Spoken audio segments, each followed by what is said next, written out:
le fuel.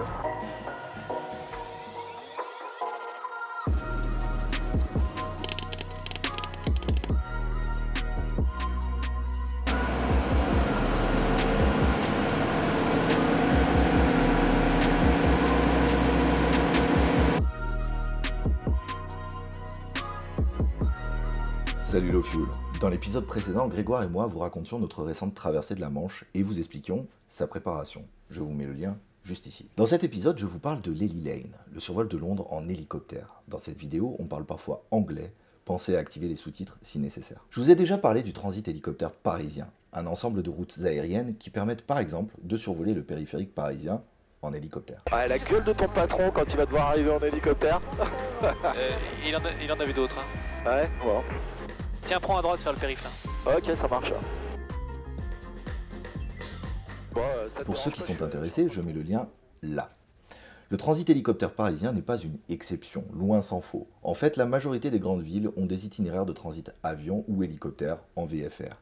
Les plus spectaculaires qu'il m'ait été donné d'utiliser étant ceux d'Amsterdam, de New York et de Los Angeles. Sur ces images, on orbite en R44 de nuit autour du One World Trade Center, l'immeuble qui a été construit sur l'emplacement des tours jumelles. Vous pouvez même apercevoir le mémorial des attentats de 2001. À Los Angeles, j'avais tourné une vidéo complète sur le transit. That's the Hollywood sign right there.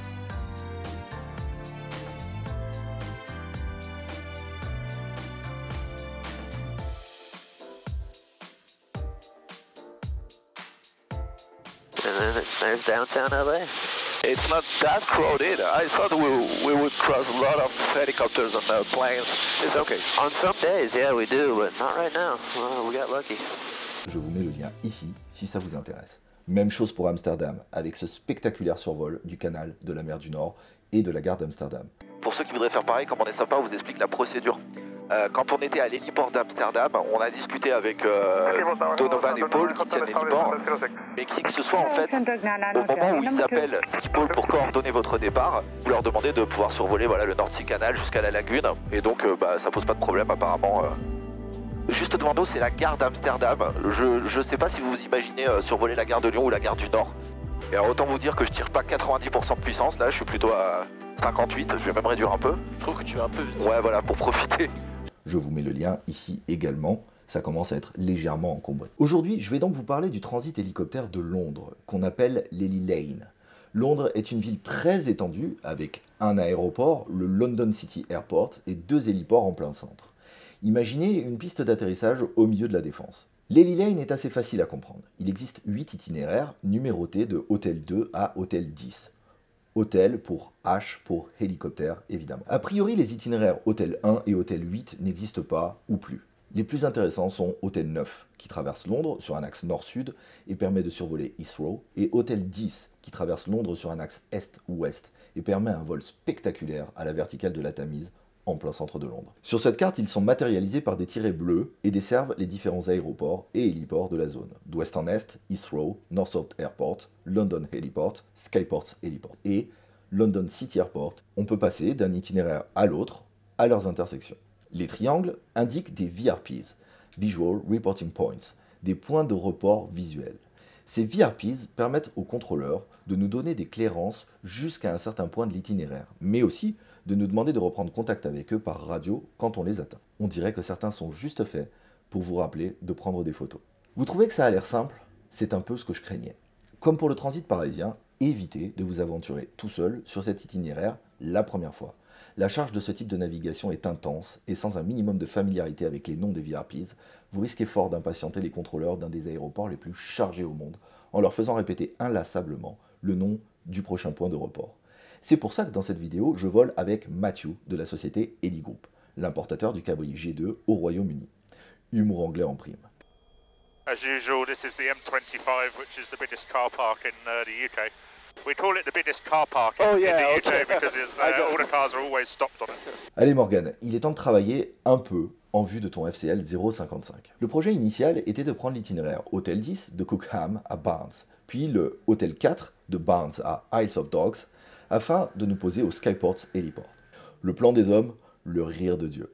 Le contrôleur nous demande si on serait happy de contourner la CTR, la zone de contrôle, par l'extérieur pour cause de trafic, puis d'emprunter initialement l'itinéraire Hôtel 9 de Northwood à Guttridge pour finalement rejoindre l'itinéraire Hôtel 10 que nous visions initialement. Northwood, Foxtrot, Hotel Victor November, Echo, good day. Foxtrot, Hotel Victor November, Echo, Northwood. Good morning, base. Okay, this is Foxtrot, Hotel Victor November, Echo, Cambridge G2, inbound Cookham for H10, H4, then landing at the Skyport. Foxtrot, November, Echo, Northolt. Unable to give you H10 at the moment. I have multiple aircraft inbound to runway 07 at Northolt. Would you be happy to reposition for Northwood and H9? Quand on prend les Lily Lane, à cause des nombreux trafics commerciaux et IFR, le principal risque est de tourner en rond longtemps en attendant. Tiens, justement, la tour de Northolt nous demande de maintenir. Northolt Tower, Foxtrot, Hotel Victor November, Echo, good day. Foxtrot Hotel, Victor November Echo, Norfolk Tower, runway 07, London QNH 1020, one aircraft on finals, hold Northern Trend boundary. Holding on and 1020 Foxtrot November Echo. Okay, I think we need to make 1 or 2 orbits here. Une ou deux orbites, je pouvais pas savoir. 5 minutes plus tard, quand je me dis qu'il a dû m'oublier. Foxtrot November Echo, can we proceed now? Foxtrot November Echo, negative, hold Northern Trend boundary, one aircraft on for departure. Okay, holding Foxtrot November Echo. I already start to feel home here. I spent so many time orbiting around it. Pensez-y quand vous évaluerez vos besoins en carburant. Au bout d'une dizaine de minutes, on finira par passer et vous pouvez voir en dessous de nous le terrain militaire de Northolt sur lequel se posent beaucoup de jets privés civils comme celui qui nous a fait attendre une bonne dizaine de minutes. Dans la séquence qui suit, vous allez voir que sur le transit, on change souvent de fréquence. Hotel Victor November Echo, continue with Northolt approach 126.450. With the approach 126.540, continuing east Foxtrot November Echo. Northolt approach Foxtrot November Echo, good day again. Foxtrot Hotel Victor November Echo Northolt, thank you, identified H10 eastbound, standard operating altitudes London 1020. Identified H10 standard altitude Foxtrot November Golf. Foxtrot November Echo, continue with Heathrow radar 125.625, good day. 125.625, it's a radar Foxtrot November Golf, good day. It's a radar Foxtrot Hotel Victor November Echo, good day. Sur l'itinéraire, les altitudes maximales sont indiquées. Vous entendrez les contrôleurs s'y reporter avec l'expression Standard Operating Altitude. Foxtrot November Echo, hello again. You are cleared H10, H4, clearance limit of London Bridge, Standard Operating Altitude VFR. Elles sont principalement dues à la proximité avec le trafic commercial. C'est parfois très impressionnant tant on croise les trafics de près. We are now overflying the Thames at 1,000 feet. Yeah, it's mainly because of Heathrow just by the side of us. So depending what runway they're on, sometimes the planes will come over the top of us. Yeah, actually, just over my right shoulder, there is a very big liner, and it's departing from Heathrow, and it's a big one. Bon, celle-là, j'étais obligé de la mettre. Spéciale dédicace à mon pote Mathieu. Foxtrot November Echo, traffic information, there's Augusta 109, 1 mile behind you on the same route, he has you in sight. Okay, what helicopter are you, what are you flying? I'm flying a Cambridge G2, G2CA. Roger. It's a G2, Saxon. They will slow down a bit, cheers. So they want Tropic Romeo entering the zone right on maintain control. best speed because there's a helicopter behind us. Yep. And what about the G2? It's very fast. Not quite as fast as a 109. Il est carrément vexant, lui. And there is the London Battersea heliport. It's very, very, very expensive, and it's way too large for us. So what we are going to do is we are going to land at the Skyports heliport, which is actually not really longer a heliport because it's intended to become a drone port. And I would like to thank very warmly the owner of the Skyport, Richard, because he allowed us to land there in order to make this video. Voilà qu'on aborde le centre touristique de Londres avec l'ancienne centrale électrique au charbon de Battersea.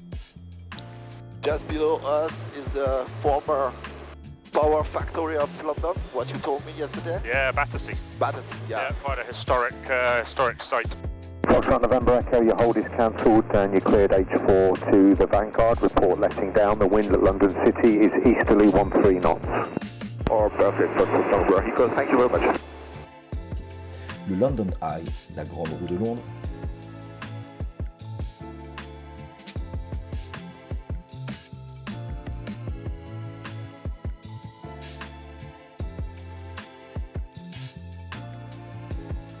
Echo Romeo, just remain north of the M4, that portion of the M4, there's traffic south of you 4 miles inbound for Heathrow. Roger, yeah, no problem, remaining north of the M4 at all times, go ahead.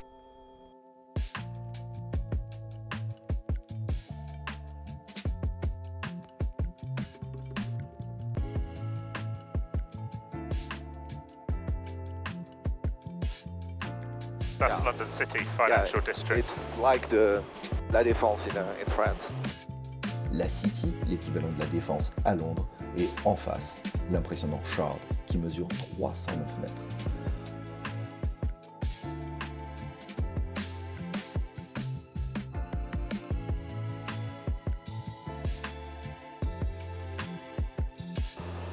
Golf Echo Romeo, are you a single or a twin engine?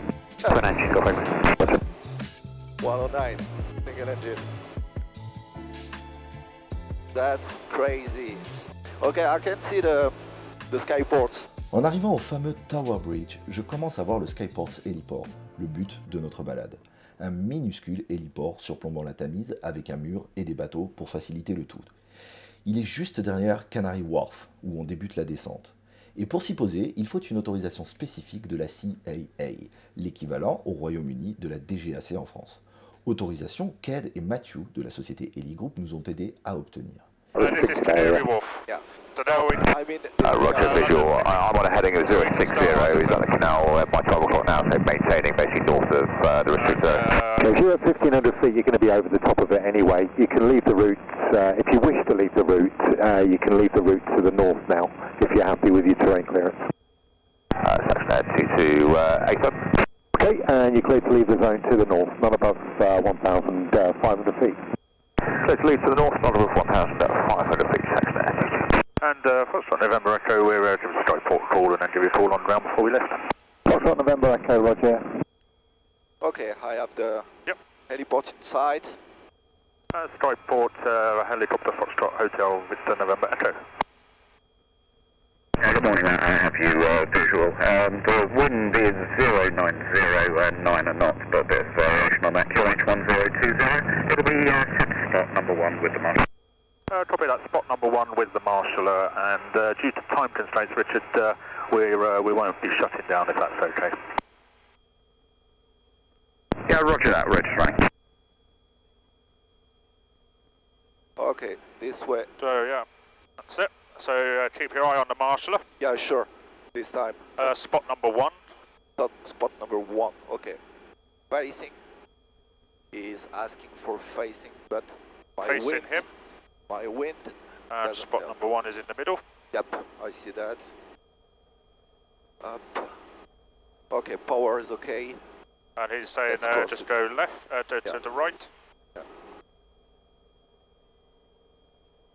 Okay. Keep coming forward. Up. And down. Perfect.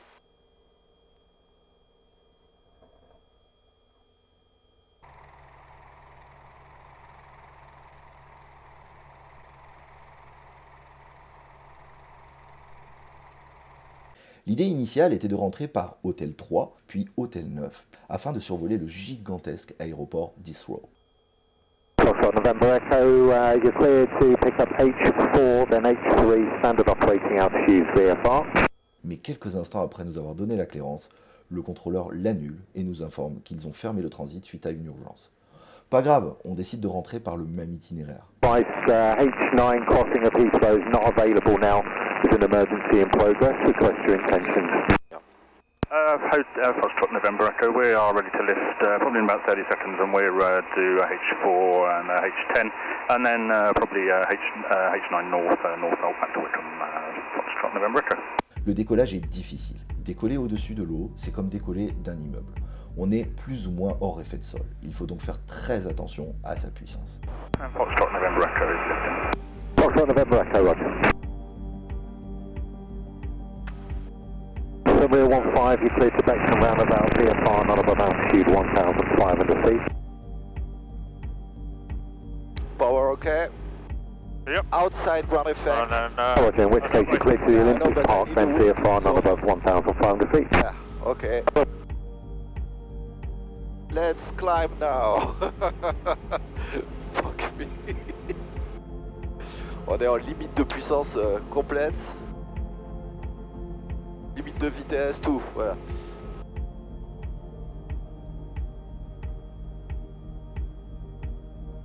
Okay, better.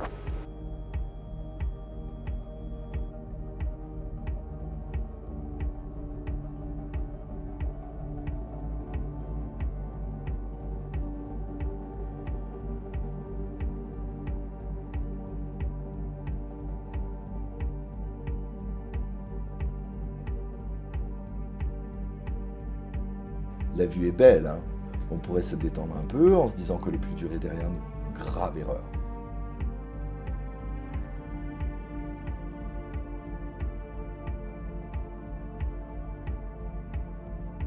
Vous voyez cette lumière qui clignote là, juste au-dessus du transpondeur, alors qu'on survole l'eau au centre de Londres?